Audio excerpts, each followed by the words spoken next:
So a few days ago, I started getting intermittent airbag warning lights in my dash cluster. You keep getting the dinging noise. Seemed to happen when the steering wheel was either kept in a certain position or when you're turning and coming back to center. It wasn't terribly consistent. Doing some research on the internet, it appears as though a lot of folks have had issues with these Jeeps. This is a JK Wrangler, and the clock spring on the steering column. So I ordered a new clock spring, which is essentially it's what allows your horn and your airbag and any steering wheel controls to freely turn, still be connected. So anyway, the reason why I'm looking at the battery right now is I'm going to need to remove the airbag to get into replacing the clock spring. So I went ahead, disconnected the negative. You must disconnect your battery if you're going to mess with your airbag. For safety reasons, you don't want that thing deploying on you. So I popped the negative terminal, and out of paranoia, I also popped the positive terminal. And we're going to let it sit for at least half an hour. You could probably get by with less, but I just want to make sure everything's fully discharged before I start messing with the airbag. And after half an hour, I'm going to go in and we'll pull the airbag off and pull the steering wheel to get to the clock spring. Now that we've waited long enough for the system to discharge, we've got these bolts on either side of the steering wheel. We'll check on the size. You need to take both bolts out, and then you'll be able to remove the airbag module. So these bolts are 10 millimeter. We're going to go ahead and remove those and release the airbag module. Now that we have those two bolts removed, we can go ahead and pull the airbag module out. You can see you have two connectors in the center and one little guy over here on the side. So we're going to go ahead and pop these free and get the module released. Okay, so to remove these airbag module connectors, you just squeeze these two little tabs. Each one of them, they come out, and then this little connector, this guy just pulls straight out. I didn't find any tabs or anything on this. He just pulls straight out. So that's it. Next thing we need to do is release this bolt right here, and hopefully we'll find that our puller kit fits in some of these holes in here. Looks like somebody's already been in here at some point. You can see, looks like there's somewhere around these points, or maybe it's just paint, but yeah, we're gonna go ahead. Actually, looks like the torque stretcher is still in the right place, so we're gonna go ahead and remove that bolt and try to get this steering wheel pulled. For reference, this bolt is 13 millimeter. Okay, we have that bolt out. I want to take note, there's two alignment points here for where the steering wheel is centered. See these two dots that line directly up on top of each other. Gonna want to put the wheel back on with those aligned. I'm gonna pop this other connector now. It's a little tab on it. So now, looks like we're pretty free. We should be able to use our steering wheel tool here. I got this off Amazon for about 12, 13 bucks. Hopefully it'll work. Because for this type of steering wheel, you need these angled pullers. So hopefully it'll fit. Yeah, and it does.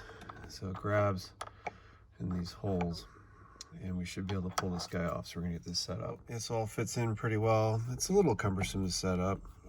You have to remove the nuts. On this particular tool, at least, you have to remove the nuts because you have to twist these 90 degrees and then lock them in. And so you have to slide the assembly up over the top after you remove the nuts. But it's not bad. So now all we do is we just screw this guy in, and it should start pulling the wheel off. Hopefully there's enough thread in here. I think yeah, it looks like there's plenty. It should be enough to get this guy off. Yep. Looks like it's already not working. These guys, let's see if we can get to focus. They're pulling their way through the wheel. So I'm gonna have to try to figure something out there. So we're taking another stab at this. I tried to do it with the tabs pointed out. Yeah, it's probably hard to see now, but it cracked a little piece of this cast metal out. This metal is just really weak in the steering wheel. So what I found is that as you're pulling it out, it's starting to drive. There's probably a little bit of a chamfer or something under there from the casting, and it tries to drive this clip out, or the little tab out from under there. So what I'm doing is I'm shoving some metal shims, essentially. I just took a piece of scrap metal I had and I'm shoving them in there to try to make sure that these don't drive out. We're gonna give it another shot. We're running out of material to work with here though. The other thing is make sure you put the little cup that your tool comes with so you don't damage the threads in there. I'm gonna center that up again, but I noticed it's starting to dig into the threads, so you don't want to tear up the threads in your steering column or you're gonna have a bad day. There we go, fair amount of pucker factor, but we're finally free and the wheel is hard to see in the video, but the wheel is loose. So it worked. You just got to be careful with these parts. We'll take a look at the back side. Maybe, I'm not sure what's going to be visible and whatnot, but take a look at the back side of the wheel and see what kind of damage it did, but I think we're all right. Okay, so we have the wheel off. You can see where it chipped it out just a little bit right here. It's just really soft, kind of cheap metal. You can see where this one probably would have done the same.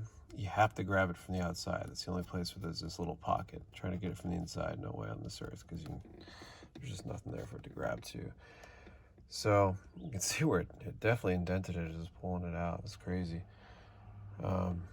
Yeah, if you're going to do this, you definitely want to make sure you've got that thing in there barely movable, so you want to shim it up so it doesn't drift out on you. But once I had that, it came out pretty easy. You're just going to want to take it slow. If you ratchet it real fast, you may get off center, not paying attention, and bust it out, because I was running out of meat in there to pull it with. I guess I could have found a longer tool or something, but it ended up working out okay. And you can see what I was talking about. This had a little bit of a kind of chamfer on it anyway, but when it had the pin from the tool sitting in there, I think it was getting on the threads a little bit, so we don't want to screw up. You'll be able to put this bolt back in. So, and here's the clock spring that we're going to take out. So we need to get this plastic panel off. I believe there's a screw here that probably torques. We'll get the size on it. One under here, and I thought there was another one somewhere, maybe on the top. Let's drop this down. Okay, let's see. Yeah, we'll have to find it. I think there's another one in here somewhere. We'll figure out where it is. Oh, it's under. There's your third one right there. So we gotta get all those guys out. So all these little screws under here, T20s. Again, there's one here, one in this pocket. I'll really get the camera to see it, and then one in the center here, and then we should be able to pull this cover off. Just a quick note here, you're going to need a fairly long, this one barely reached, a fairly long T20 driver, because you gotta get way up in here. This one's not as bad, but this side, you've got to get way up in here to get to the screw. This is pretty much flush with the bottom of this cover when I was trying to get it out. So this looks like it's about 3.5 inches maybe. You're gonna need something at least that long. So now we've got this guy off. I need 2 hands for this. We should be able to remove this cover pretty easy. You want to lower it down, adjustable side down, to get the top cover out. And then I think you're going to need to get this arm out of the way. Yeah, to get this guy off, we got to get him off around the key ignition hole there, and then just got to finagle this guy. Let's see. It's hard to do with one hand. Got to finagle this guy out. May have been easier to take this cowl panel off, but I just got to get this guy out the hole of the arm. Again, one hand, it's not as easy. There we go. So that's it. Covers are off. So this is the clock spring unit we're going to replace. Yeah, this definitely doesn't feel too good. I mean, you can see there's a lot of wobble in here. I don't have the replacement part yet. I'm hoping it'll come tomorrow. I don't know, maybe it's supposed to have. I mean, you want the spin freely, so. But it seems kind of sloppy. So we need to go ahead and remove. There's a Phillips there. There's another Phillips around here somewhere. Maybe this Torx. No, we're gonna take a look, see what we need to remove on here. I think there's something on the top too that needs to come out. So we're gonna figure out what screws need to come out to remove this clock spring. So there's a T20 up front here. one back here. There's one that's really hard to see. That's around, real hard to see. It's right in here. Trying to see if I can get, there's this little tab right here. You can see my finger kind of touching. It's right there. There's the head of the bolt right there. That's the other T20. And we're going to take this whole assembly off with the turn and wiper, and there's a bunch of connectors on the bottom we're going to have to remove, and then we'll have to disassemble it and take the clock spring assembly out. Okay, so to get this assembly off, after you get those 3 screws, you need to tilt it this way and do a little bit of a wobble and get it off. It gets hung up around the ignition area. I popped all the connectors off first, so when I was trying to get this guy off, that didn't cause any issues. What this little yellow thing is. But anyway, so all the connectors are off. There are 3 screws again. One here, one here, one here. They're all 10mm. Do not take these guys off. I mean, I guess you could put them back in, but it won't help you at all. These are larger, only do the 10 mils. So now we have to go ahead and take this assembly apart. We have to remove the 2 stocks, and then we can get to the clock spring. Looks like the stocks are held in with, I think it's a single Phillips. We're gonna get over to the bench and take this apart. So to remove these stocks, all you do is remove the single Phillips screw, little Phillips guy from there, and you should be able to slide it out on this channel. Looks like there's another connector right here. I just need to push this tab and remove, and the whole assembly comes out, and repeat it for the other side. Here's the other stock. The cable just runs between the 2 of them.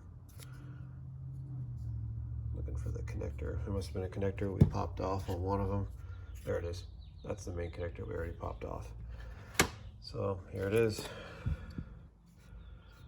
There's the clock spring assembly in all its glory. So now we're just going to wait for our spare part. Here's the part number. It's a 2014 Wrangler. And there's the part numbers for what came out of it. Don't see anything obviously wrong in here other than it's pretty dusty, but it was an intermittent connection, so obviously what happens with these things, maybe we can see it. Yeah, you can kind of see it in the corner. That gray right there, it's a ribbon cable. So there's essentially just a little ribbon cable wrapped up in here. They call it a clock spring because it's wrapped up just like a clock spring for a wind-up clock. So that's what allows you to rotate this and still have the electrical connection. But there's probably a break either in the ribbon cable or in the joint where the ribbon cable connects to either side, and this was causing the intermittent issue, firing the ABS warning off. So once we get the part, we'll go ahead and put it back together. Got the new clock spring in today. First thing I noticed, other than the fact the revision is quite higher on the part number, is on these edges right here on the old one, you could actually see a gap, and you could see, and I took it apart just because I got bored, but you could see the edge of this ribbon cable in there. So yeah, there's definitely something going on where you can actually see the ribbon cable had worked itself loose. It's kind of cool though. The part actually came with a new steering wheel bolt, so that's kind of nice. So we're gonna have to put the stocks back on. Here's the part number on the box, your whole part. And you can tell it's pretty new, which is nice. I bought it on eBay. Wasn't sure if I was going to get some old stock stuff, so it was nice getting something that's newer. So we're going to go ahead and put the stock back on. It's just 2 Phillips screws, and start working on putting it back in the Jeep. So a couple notes when you're putting the stocks back on the clock spring. You're going to want to put, so if you have them disconnected, it's a little easier starting with them disconnected from this side. Put the driver's side on first. There's there's 1 screw, Phillips screw right here, and then there's a slide tab there, and a slide tab on this side. Then what you want to do is start getting this guy lined up. Feed your cable through the little slot here. Start getting this guy lined up in the 2 slots that it has, which are down there on the bottom, and there's one right here on the side. So start getting it lined up, then mate the connector, slide it in, and tighten your single Phillips. I found that's the best way to get it back together. So now we got it together, we're gonna go ahead and put it in the Jeep. Keep in mind that this little insert here goes through this connector and locks the clock spring in place. Got the assembly put together with the paddles on it. Paddles with the stocks on it. There we go. And we're gonna go ahead and get this guy put back in. As I recall, when I took it out, it kind of hangs on the driver's side. So, oh wow. Well, it went in a lot easier than it came out. So it just placed right in. So screw there. And you got two on the top that we pointed out before. I need to have a hand free to get this guy in there. The T20 screws. For this, they're the silver screws. T20 silvers. We'll get it tightened up and keep trucking. All right, so we've got all the screws in. Got the guy right here. That one's kind of hard to get to because of the angle. I never seem to get this one in frame. There's one down here. There it is, that guy. And then this guy on the front, got them all nice and tight. So now we got to hook up the connectors. There's one back here on the top. And I waited till after this is installed to do the connectors just because I didn't want the hassle of having them hanging. But you can see it's not horrible, but it's not the easiest thing to get to some of them. But that guy's in. And there's 3 under here. So it's hard to get a good view. Got one there. Another white one right there, and kind of not in the middle, but closer to the middle. And the last one's black guy right here. And I think this goes sideways. Yep. See if we can get him to engage. That one doesn't really have much of a snap to it. But it's definitely in. Oh, there we go. Heard a little kind of pop when it went in. So that is all 4 of the connectors. So we got all those guys in. Now we're going to put the plastic cowls back on. We've still got the steering column down, and got this little lip, dust lip on here, trim, just so it seals up. Just pop that guy in. He's not too bad. And then the bottom one has the 3 screws. You gotta remember the bottom one, the 2 outer screws, which require a fairly long driver. Those are the black kind of coarse thread. So we gotta fish this guy through. Probably should have cleaned this, but I need this vehicle running tomorrow. So anyway, the outers and the pocket here and this hole right there are those are the coarse threads. So I'm gonna need 2 hands to get this lined up. As you can see, it's got a tuck in up here. Oh, maybe I don't need 2 hands. You know, it probably would have been helpful to leave this panel off. This is just 4 pop clips, but it went in. So it's not the end of the world. It's not too bad. So just gotta get it lined up. Get it lined up with your keyhole. A little bit of shimming. And I'm sure I'm doing a wonderful job making everybody nauseous. Everybody watching this. So I'm gonna stop the video for a second, use 2 hands so I'm not shaking the camera around like crazy. So I found a good way to get this started is put the shorter silver screw, these are all T20s, in the center. It kind of just holds it all in place. And then we're going to fish the, let's go with the harder one. So this guy's got this weird triangular hole.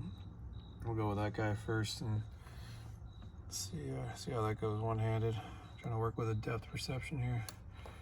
It's got to get up into this plastic cowl, so I'll probably need both hands to squeeze these together because this driver, actually this driver should work okay now because I'm not to the end of it. So I think I'm still going to use 2 hands because I don't want to strip this plastic out. Okay, so we've got this guy all buttoned up. Just got to take your time because whenever you lose your grip on these little guys in there, they want to fight you. I mean, well, I don't know if it's fight you, but you have a hell of a time finding your center point again. So we're ready to put the wheel back on. I may need 2 hands for this again to fish everything through. Yeah, I may need it. Keep in mind, remember we had those alignment dots when we took it off, so we want to make sure we line the splines that you still got them right on top of each other, so everything's still centered up the way you took it off. I'm leaving that little cover in there right now because it keeps the clock spring centered up. And there's a little, you can see there's that little guy in there, and that's what helps. There's like an angle sensor in here, and I think that's what helps keep the angle sensor zeroed. So we may need to use 2 hands to get this back on the spline. Yeah, we need 2 hands to line it up.